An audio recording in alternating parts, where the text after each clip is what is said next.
परम प्रेममय श्री श्री ठाकुर आमार परमाराध्या जगत जननी श्री श्री बड़मा परम पूज्यपाद श्री श्री बरदा परम पूज्यपाद श्री श्री आचार्य देवेर श्री चरणे आमार शतकोटी प्रणाम। आमी श्यामली देवनाथ श्यामार परिवार चैनेलेर सकल भाई ओ बोनेदेर जानाई जयगुरु ओ भालोबासा। आमी शुरू करছি इष्ट प्रसंग आलोचना।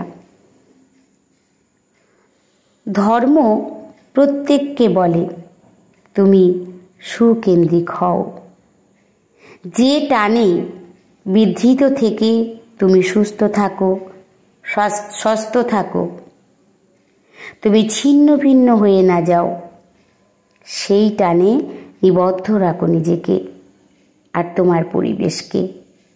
केंद्र हलेन ठाकुर, तार टाने आबद्ध थाकले मानुषेर आर कोनो भावना नेই। परम प्रेममय परम दयाल श्री श्री ठाकुरेर जीवन भालोबासामय जीवन। ताके व्याख्या करा जाए ना, ताके अनुभव करा जाए। तार अनंत भालोबासामय व्यक्तित्व समाजेर सर्वस्तरेर मानुषके आकर्षण करेছিল। आमरा मानुषके भालोबासी हिसाब निकाश करी, तिनी ता करेनনি। श्री श्री ठाकुर विश्वास करतेन प्रतिटी मानुषेर मध्य अंतहीन सम्भावना आछे। वृत्ति प्रवृत्ति तार सेई सৎ सम्भावनाके ढेके फेले। ताई तार थेके रेहाई पेते गेले दरकार आदर्शानुग चलन। इष्ट बा आदर्शके भालोबेसे ताके खुशी करार जोन्नो सचेष्ट होले व्यक्तित्व विनायित हय, नियंत्रित हय। आमादेर जीवने अनेक विपद आसे। आमरा यदि सेई विपदेर कथा भुले काय मनोबाक्ये ताके सम्पूर्णभावे आत्मसमर्पण करी, तखन आमरा सेई विपद थेके सहजेई उत्तीर्ण होते पारी। किन्तु आमरा हई ना। आमरा सब चिंता भावनागुली निजेर मध्य राखी, और ताई जन्यई तो आमरा एत कष्ट पाई। आमरा कोथाय पारी ना, ताके भरोसा करते पारी ना, तार उपर आत्मसमर्पण करते पारी ना। और एई जन्यई विपदगुली आमादेरके कुड़े कुड़े खाय।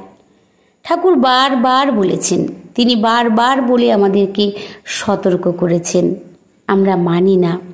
ঠাকুর বলেছেন সম্পূর্ণটা আত্মসমর্পণ করলেই সব ঠিক হয়ে যায়, কিন্তু আমরা করি না। ফলেই তো আমরা এত অসুস্থ হয়ে পড়ি। কারণ চিন্তা করতে, আসল কথা চিন্তা করতে আমরা ভালোবাসি। তাই ভালোবাসি বলেই সেই চিন্তাটাকে নিয়েই আমরা বসে থাকি কি করব। এই জন্যই আমরা বিপদগ্রস্ত হয়ে পড়ি। এক মা বলছেন ঠাকুরকে বিশ্বাস করতে হয়, ঠাকুরের উপর ভরসা রাখতে হয়, তার উপর আত্মসমর্পণ করতে হয়। ঠাকুর বলেছেন বিশ্বাস, নির্ভরতা, আত্মত্যাগ তিনটি বীরত্বের লক্ষণ। কিন্তু আমরা এই তিনটির মধ্যে একটিও করতে পারি না। তাই আমরা যে মাতৃ সম্মেলন করছি, এই মাতৃ সম্মেলনে একটি মা তার জীবনের গল্প বলছে। কিছুদিন আগে তার ছেলের ম্যালেরিয়া জ্বর হয়েছিল। তার একমাত্র ছেলে, ছেলেটি বাইরে থাকে। তারা স্বামী স্ত্রী ঘরে থাকেন, আর ছেলেটির ঘরে একটি বাচ্চা আছে, তার নাতি, তাকে নিয়ে তিনি থাকেন, তার বউ নেই। তো ছেলেটি ফোন করে একদিন বলছে তার শরীর খুব খারাপ, সে কথা বলতে পারছে না, সে ভীষণ দুর্বল হয়ে পড়েছে। এ কথাটি শুনে স্বাভাবিকভাবেই সেই মাটির মনে চিন্তা হচ্ছে, ভাবনা হচ্ছে যে বাইরে আছে, কি জানি কি হবে এবার। তিনি কি করলেন, সেই চিন্তা ভাবনাটাকে সম্পূর্ণ ঠাকুরের চরণে সঁপে দিলেন। তিনি বলছেন আমি কি করব ভেবে ভাবতে ভাবতে তো আমার শরীর খারাপ হয়ে যাচ্ছে। আমি ঠিক মতো যদি না খাই তাহলে তার ঘরে যে একটা ছোট্ট শিশু আছে সেটাকে আমি কি করেই বা সামলাবো। তাই আমি কি করেছি, আমি দয়ালের চরণে সবটাই সঁপে দিয়েছি। তোমার সন্তান, তুমি জানো দয়াল, একমাত্র তুমিই পারো তাকে রক্ষা করতে। কারণ আমি এখান থেকে কি করব, সে তো বাইরে থাকে। তাই তুমি আমার ছেলের সঙ্গে সঙ্গে থেকো। একদিন টিভি খুলে তিনি একটু বসে টিভিতে গান শুনছেন, সিরিয়াল দেখছেন, আর মনে মনে নাম করে যাচ্ছেন। মায়ের মন তো স্বাভাবিকভাবেই ছটফট করছে। কাউকে বলা যায় না, এমনও ভাব হয় তিনি প্রকাশ করতে পারছেন না তার মনের ভেতরে কি হচ্ছে। তাই তিনি সিরিয়াল দেখছেন আপন মনে আর নাম করে যাচ্ছেন। তা এক সময় তার স্বামী, মানে তার ছেলের বাবা, এসে বলছে যে তোমার ছেলের এত বড় জ্বর, ম্যালেরিয়া জ্বর, তার শরীর ভালো নেই, তুমি সিরিয়াল দেখছো, তুমি কেমন মা? মাটি তখন কান্না করতে করতে বলছে, আমি টিভিটা চালিয়ে রেখেছি এটা ঠিক, আমি নাম করে যাচ্ছি। আমি চিন্তা করে কি করব, কোনো রকম উপকার হবে না তো, বরং যার কাছে বলার আমি তার কাছে বলে দিয়েছি, তার সন্তান সে রক্ষা করবে। তো এইভাবে যদি আমরা আত্মসমর্পণ করতে পারি, কয়েক 2-3 দিন পরে খবর এলো তার ছেলেটি সুস্থ আছে। সে যেখানে আছে আরও যারা কাজ করে তারা তাকে ডাক্তারখানায় নিয়ে গেছে, তারাই তার সেবা শুশ্রূষা করছে। সে সুস্থ, সে এখন ভালো আছে। তাই আমরা না পারি না, অনেক সময় আমরা পারি না, আমাদের মন ভীষণভাবে উদাসীন হয়ে যায়, আমরা ছটফট করতে থাকি।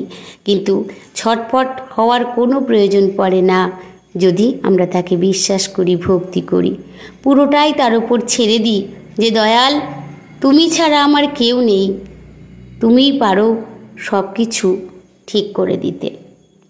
এই বিশ্বাসটা আমাদের রাখতে হবে, তার উপর নির্ভর করতে হবে, তাকে আত্মসমর্পণ করতে হবে। কুরুক্ষেত্র যুদ্ধের ঘটনা আমরা জানি, দ্রৌপদীর বস্ত্রহরণের কথা আমরা সকলেই সেটা জানি।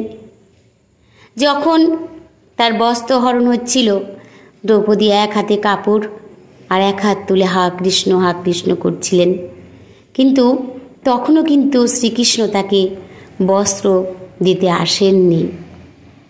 যখন তিনি দেখলেন যে এবারে তো আমার লজ্জা, আমি কি করে কি করব, দুহাত তুলে যখন তিনি হা কৃষ্ণ করতে লাগলেন, শ্রীকৃষ্ণ বস্ত্র বিতরণ করতে লাগলেন।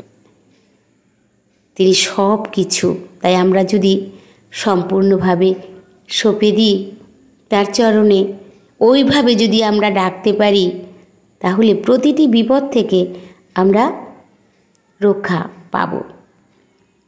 এক মা এসেছেন আচার্যদেবের কাছে। আচার্যদেবের কাছে প্রত্যেকেই নিবেদন করে, তিনি যখন নাটমণ্ডপে এসে বসেন সবাই গিয়ে তার কাছে নিবেদন করে, যার যার সমস্যার কথা বলে, তিনি তার সমাধান করে দেন। সবাই সেখান থেকে শান্তি স্বস্তির নিঃশ্বাস নিয়ে বাড়ি ফেরে। তো এক মা গেছেন আচার্যদেবের কাছে, তিনি ওই নাটমণ্ডপের একটি খুঁটি ধরে দাঁড়িয়ে কাঁদছেন, শুধু কান্না করছেন। তা এক দাদার নজরে পড়লো আর কি, যে মাটি খুব কাঁদছে। তা দাদাটি গিয়ে জিজ্ঞাসা করলেন, মা আপনি কাঁদছেন কেন? মাটি বললেন, আমি খুব গরিব, আমার স্বামী অন্ধ, তাই সেই অন্ধ হয়েও সামান্য সেই মাটির ঘটি যেগুলো আর কি তৈরি হয়, যারা ওই যে মাটির জিনিস বানায় ওরকমই আর কি, ছোট্টবেলা থেকেই উনি অন্ধ। তা তার একটা হাতের মাপ আছে, সেইভাবে তিনি সামান্য ঘটি বানান, সেই বিক্রি করে তার কোনো রকম দিন চলে। তা তাই বলছে আমার স্বামী অন্ধ, তাই কোনো রকমভাবে যা যেটুকু রোজগার করে আমার কোনো রকমভাবে দিন চলে, কিন্তু আমার মেয়েটি বড় হয়েছে, তাকে তো বিয়ে দিতে হবে। এমন কোনো সংস্থান নেই যে আমি সেগুলি বিক্রি করে, বিষয় সম্পত্তি নেই যে বিক্রি করে আমি তাকে বিয়ে দেব। তাই এই কথা ভাবছে আর দয়ালকে ডাকছে যে দয়াল তুমি রক্ষা করো, তুমি তো অন্তর্যামী, তুমি জানো দয়াল, তুমি রক্ষাকর্তা, কি করে আমি কি করব। এই ভাবছেন আর ওই কোনো রকমভাবে তার দিন কাটছে। তো হঠাৎই একদিন তিনি দেখতে পেলেন যে বারান্দায় তার স্বামী যখন সেই ঘটি বানানোতে ব্যস্ত, তিনি ঘর থেকে ঘরের জানলা দিয়ে দেখতে পেলেন উকি দিয়ে যে কে যেন কথা বলছে বাইরে। তাই উকি দিয়ে দেখলেন যে এক সুন্দর সুপুরুষ তার স্বামীর মাথায় হাত বুলিয়ে দিচ্ছেন আর বলছেন সব ঠিক হয়ে যাবে, পরম পিতার উপর ভরসা রাখো, সব ঠিক হয়ে যাবে। তিনি কথা বলছেন আর সেই দাদাটি এক মনে ওই মাটির ঘট তৈরি করছেন। তাই মাটি ভাবলেন যে একজন মানুষ এসেছেন, তাকে তো বসতে দিতে হবে। তিনি ঘর থেকে একটি আসন নিয়ে দৌড়ে যেতেই দেখেন কেউ আর নেই। তখন সেই মাটি গিয়ে বললেন তার স্বামীকে, তোমার মাথায় এতক্ষণ কে হাত বুলিয়ে দিচ্ছিল, তিনি কোথায় গেলেন? দাদাটি বলছেন কি জানি, ছিল তো এখানেই, কিন্তু তুমি দেখো আমি তো আর দেখতে পাই না, দেখো তো এদিক ওদিক তাকিয়ে দেখো উনি কোথায় গেলেন। কাউকে দেখলেন না। ঠাকুরের দয়া, তিনি স্থির করলেন দেওঘরে যাবেন। কোনো রকমভাবে যাতায়াতের খরচটুকু তিনি জোগাড় করে তিনি দেওঘরে গেলেন। দেওঘরে গিয়ে ওই শ্রী শ্রী আচার্যদেব, পূজ্যপাদ আচার্যদেবকে ওই নাটমণ্ডপে দেখে তিনি হাউমাউ করে কাঁদতে লাগলেন।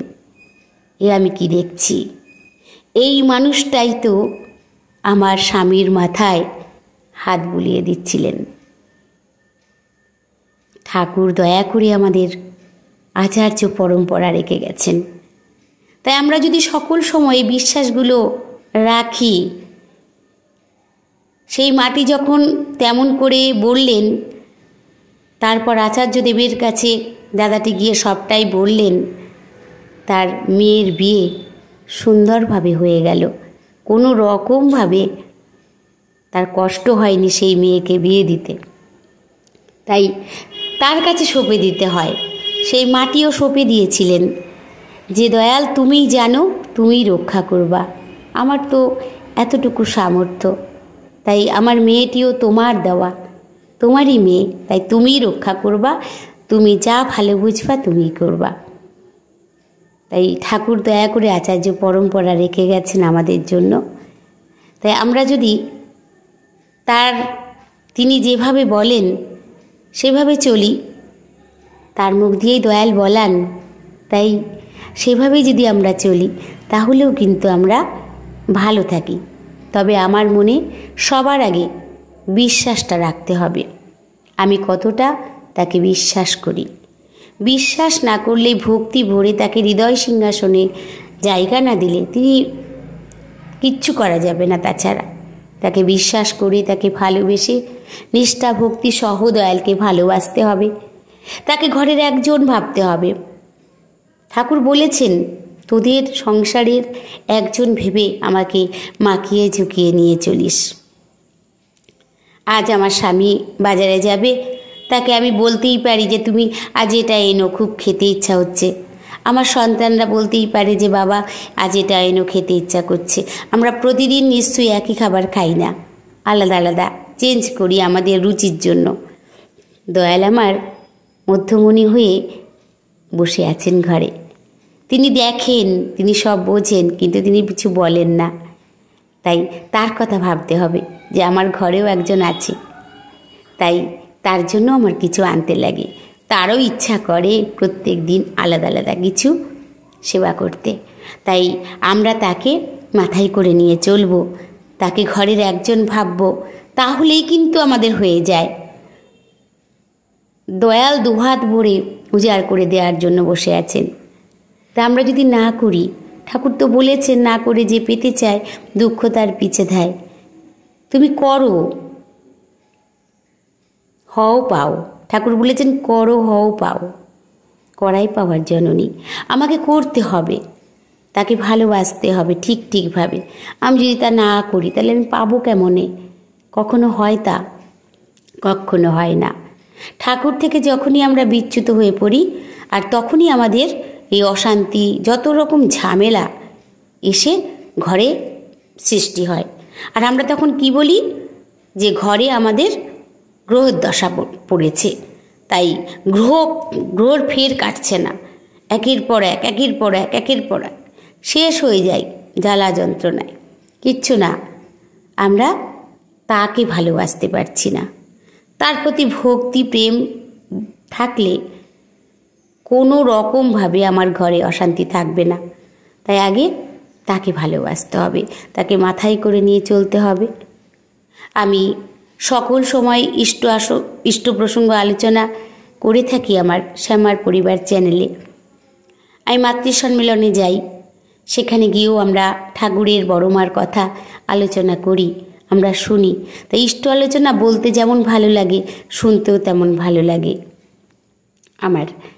আমি সকলকেই বলি যে ঠাকুরকে বিশ্বাস করে গ্রহণ করে তার সৎনাম নিয়ে ঠিকভাবে পালন করতে হবে। ঠাকুর বলেছেন যজন যজন ইষ্টভীতি করলে কাটে মহাভীতি। তা আমরা কি করতে পারি নাকি? আমরা কি যজন করতে পারি না যাজন করতে পারি? আমরা কোনটা পারি? শুধু একটুখানি ইষ্টভীতিটা করতে পারি। ইষ্টভীতি সূর্য ওঠার আগেই ঠাকুর আমার দরজায় হাত পেতে ঘুরে বেড়ান। কখন আমরা তাকে দেব, তিনি গ্রহণ করবেন। এটা ভাবতে হবে যে পরম দয়াল আমার দরজায় দাঁড়িয়ে আছেন, তাই তো তাকে দেওয়া। আর ইষ্টভীতি আমরা বলি আমরা ঠাকুরকে দিই, ঠাকুর গ্রহণ করেন। ইষ্টভীতি করি আমি আমার নিজের জন্য। ইষ্টভীতি আমাদের রক্ষা কবচ। আজ আমি যে টাইম ইষ্টভীতি করব, পরের দিন সেই টাইম পর্যন্ত দয়াল আমার এই জীবনটার গ্যারান্টি নিয়ে নেন। বিপদ আমাদের জীবনে আসবে না কেন? অবশ্যই আসবে, কারণ যে কর্ম আমরা করি তার ফল তো আমাদের ভোগ করতেই হবে। আমি আজে বাজে কুকর্ম করে বেড়াবো, তার কর্ম আমায় ভোগ করতে হবে না? তো সেটা তো আমাকে ভোগ করতে হবেই। তাই বিপদ আমার হবে, আমার আপদ বিপদ আসবেই, কিন্তু কি যেটা নাকি অনেক বড় আকার নিত সেটা ছোট্টর ওপরে হয়ে মিটে যাবে, আমি প্রাণে বেঁচে যাব। এই হচ্ছে কথা। তাই ইষ্টভীতি আমাদের ঠিকঠাক। তাহলে কি হলো? যজন যাজন ইষ্টভীতি। যজন পারি না, যাজন পারি না, ইষ্টভীতিটুকু পারি। আর কি পারি? প্রার্থনাটুকু করতে পারি। আর কি পারি? সত্যানুসরণ গ্রন্থ পাঠ করতে পারি, নারীর নীতি পড়তে পারি। আর পারি তার দেওয়া মধুর নামটা সকল সময় চলায় বলায় উঠতে বসতে সকল সময়ে নাম করা যায়, তো এই নামটা করতে পারি। তাই এটুকু যদি আমরা ঠিক করতে পারি তাহলেও আমরা ভালো থাকি। আর যখনই আমরা ওইটুকুই খুব তাড়াহুড়োর সহিত করি, যে আমার এই কাজটা আছে, আমার ওই কাজটা আছে, তাড়াহুড়োর সহিত করি, তখনই কিন্তু বিপদগুলি আসে। আমি আমার জীবনে দেখেছি, আমার বাস্তব জীবনে আমি প্রমাণ পাই সকল সময়। যখনই আমি তার থেকে একটু দূরে সরে গেছি, আর তখনই আমার ঘরে অশান্তি আর বিপদগুলি চলে এসেছে। আমার জীবনে ঘটেছে, আমি নিজে তার সাক্ষী। তাই তো বলি আর নয়, এমন ভুল আর করব না। দয়াল তুমি আমায় ক্ষমা করো, আমি এমন ভুল আর করব না। সকল সময় তাকে ভালোবাসবো, তাকে মাথায় করে নিয়ে চলবো। এই হৃদয়টার ভেতরে আমরা আজে বাজে কথা দিয়ে ভরিয়ে রাখি, আজে বাজে সমালোচনা দিয়ে ভরে রাখি, কিন্তু ঠাকুর তাহলে বসবেন কোথায়? হৃদয়টা যদি ভরে রাখি আজে বাজে দিয়ে, দয়াল বলেছেন তোর হৃদয় যদি আজে বাজে কিছু দিয়ে ভরে রাখিস, আমি বসবো কোথায়? তোর মনের মন্দিরে আমি বসবো কোথায়? তাই এই হৃদয়টাকে সকল সময় পরিষ্কার ছাপ করে রাখতে হবে। কোনো সমালোচনা নয়, কারোর সম্পর্কে কোনো কথা নয়, সকল সময় হৃদয়ে ভক্তি থাকবে আমার। উঠতে বসতে চলায় ফেরায় তার নাম করলে এইগুলি সংশোধন হয়ে যায়। তাই আসুন আমরা প্রত্যেকে চেষ্টা করব ঠাকুরকে মাথায় করে নিয়ে চলার। এই হৃদয়ে তাকে স্থান দিয়েছি।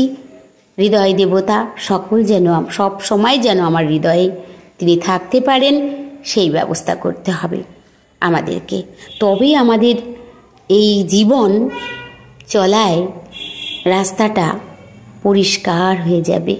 আমরা সবাইকে নিয়ে ভালো থাকব।